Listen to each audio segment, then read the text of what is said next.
everyone, today I'm going to talk about my Rega P25 turntable here. It was produced by Rega to commemorate their 25th anniversary. As you can see, it's a stunning piece of equipment. It looks great. It sounds even better. I've done also some modifications to it.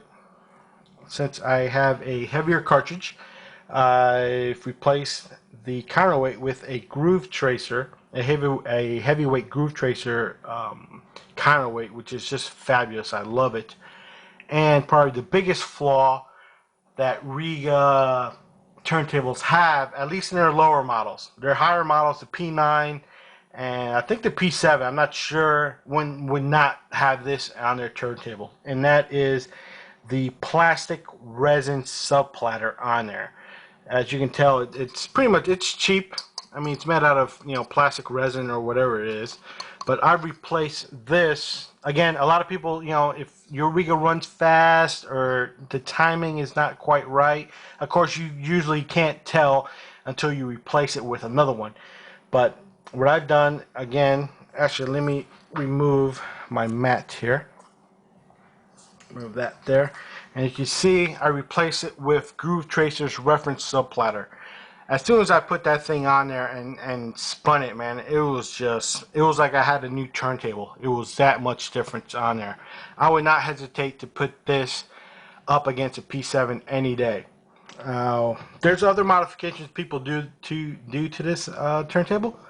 Some people change the internal wiring, tone them all right. I haven't done that. I don't think I will. A lot of people, they like to change the feet on there. I've heard positives and negatives on that, so I just kept those feet on there. Another thing that Groove Tracer makes is an acrylic platter. I don't really care for acrylic too much. I think the glass platter on there is fine, and I've added a Herbie Audio mat on there, which I love. It's 2mm, so I don't have to mess with BTA or anything like that. It helps with the dampening of the record, and it's fine. So like I said, I don't really care for the acrylic platter too much. I've had a turntable that didn't need any mat, and I just didn't like it, and that was a Project Prospective, and I still have it. It got pretty much destroyed or pretty jacked up on the shipping back from Europe. Actually, I'll try to attach another video onto this and show you that turntable in the states it's in. But this right here, this turntable right here, I absolutely love it. Some of the technologies, I think, in the back, or the technology of the dampening of, or the vibration technology for the motor on this was incorporated into the P7 and P9. When the P5 came out, man, you saw these things, these P25s used for down to like $400. I think brand new, I think I paid $1,200 for it. And when the P5 came out, people were just selling. Like I said, you can get one for $400, and then people started putting up on websites, well, why don't you just upgrade your P25 with a better subplatter and a counterweight? And some people like the acrylic platter, and people were like, oh man, what did I just do? And if you go on audiogon.com, they usually have them there for use, but I have not seen the P25 used for sale there for a long time.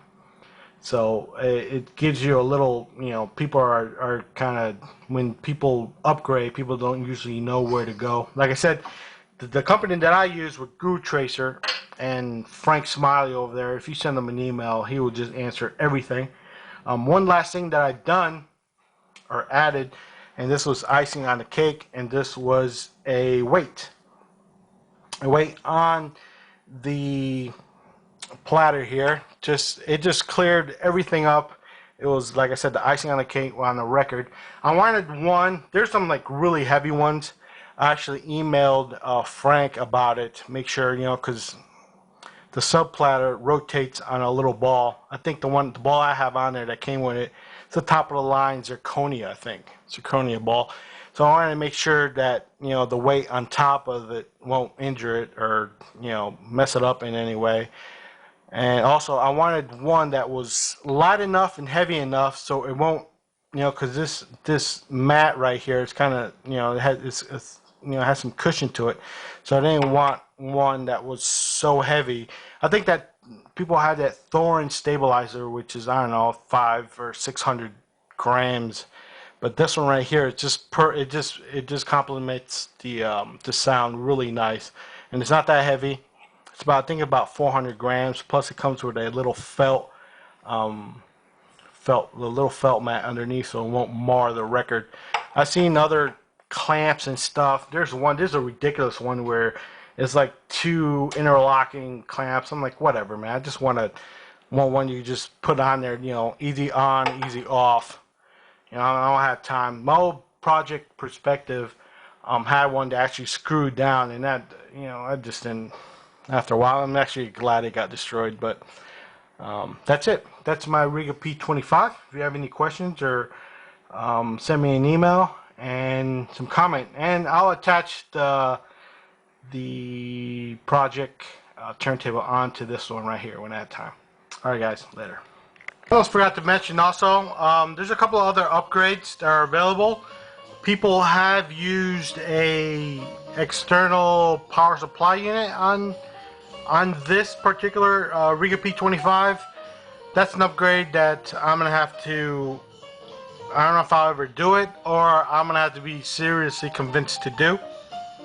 I don't know, I'll probably have to go in somewhere. I think Heat Orbit makes a power supply unit, but I have no idea how that would go or how that would affect it. Some people say it's magnificent. I think that's the only reason. The big difference between the P5 and the P7 and P9 is it had an external power supply unit on there. But again, that's something I'm gonna have to physically listen to, because those power supply units are kind of expensive. Another thing I want to point out with the weight on here, it's also good if you have a record that the spindle is just a little bit bigger and it kind of feels loosely on there. That's also good to have a weight on there. I got a couple of records that, some brand new ones actually. I think I bought them a couple months ago, that it's kind of loose. You can like wiggle them inside the spindle. So when that weight comes down here, it helps clamp that down also. So that's another plus of the weight on there. So I'll try to attach all these little videos in one big one. So enjoy, and again, leave comments if you have any questions. So peace, take care.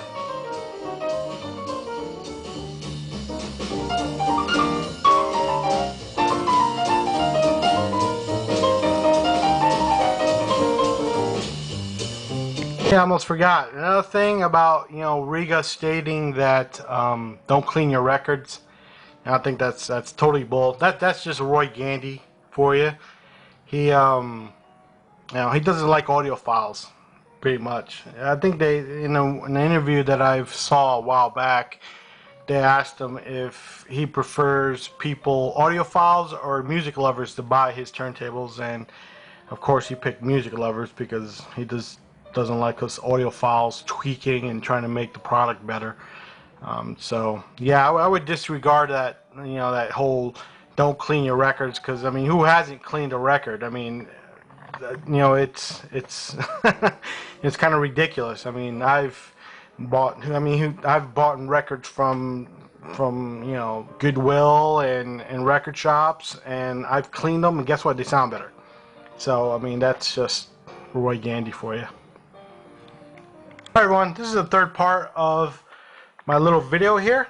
This is my old Project Perspective turntable. I think when it came out, when I bought it in 2000, I think it was their top of the line model. As you can see, it's pretty beat up. It got destroyed on the moving from Germany back to the United States. See the platter here? This platter actually is made out of recycled vinyl, so it's actually vinyl. I think it's just the top part here. I think the bottom one, you can see where it's all nicked, got nicked here. Actually, it was a really great sounding turntable, but again, nothing compared to my Rega P25. the turntables that I have owned have been Gemini, Stanton, of course, Technique 1200s, who hasn't owned one of those, and this one, this Project Perspective, and then I just ended up with my Rega P25, which I will not be getting rid of anytime soon. This one, you can actually change the motor. Here was the, get this out of the way here. This was the motor, and it had a belt that went around it. So, put this, it went around here and it went around the entire platter. I have the motors, you know, 120 and 220 because I bought it in Germany. So, have all, I got more motors. Actually, I have a 78 one. I think this one might be the 45, and I get a 33 here, and a 78 motor for it. I mean, I don't play 78s anymore. I have a whole mess of them. Like I said, it was a really good turntable, but nothing compared to my Rega P25. You can see it's suspended. This is the tone arm for it. Actually, has some nice clips on here. Actually, I think these might be Cardus clips, if I remember when I did them back then. Came with a leveler. Now this is where it got kind of messed up here. It took a sharp turn here, and it broke the counterweight system on there. I think the tone arm is fine. The tone arm's not bent or anything, but somehow this, I think it just busted off to the side like that. I haven't opened it in years. You can look, it's kind of dusty here. Really nice turntable. But like I said, nothing compared to my Rega. So there you have it. And this is the clamp. I was stating the other one. It's kind of, that's one thing I really didn't like about it.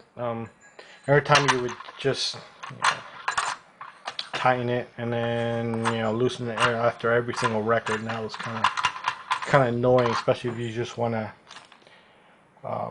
you know, just listen to music. I'll probably end up fixing it or doing something with it. Right now I'm still working on my Denon amp there, which my wife is kind of get it out of the table for dinner time. But yeah, here it is. Here's my Project Perspective that got destroyed. Actually, when I went to purchase this, I wanted to buy a Thorens, but that time around the year 2000 or 2001, Thorens were not making turntables at that time.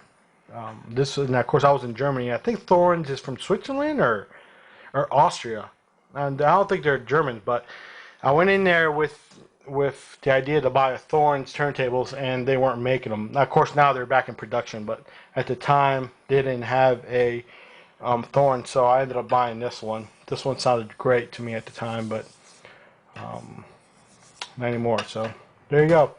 Thank you guys, and leave comments if you like. Bye.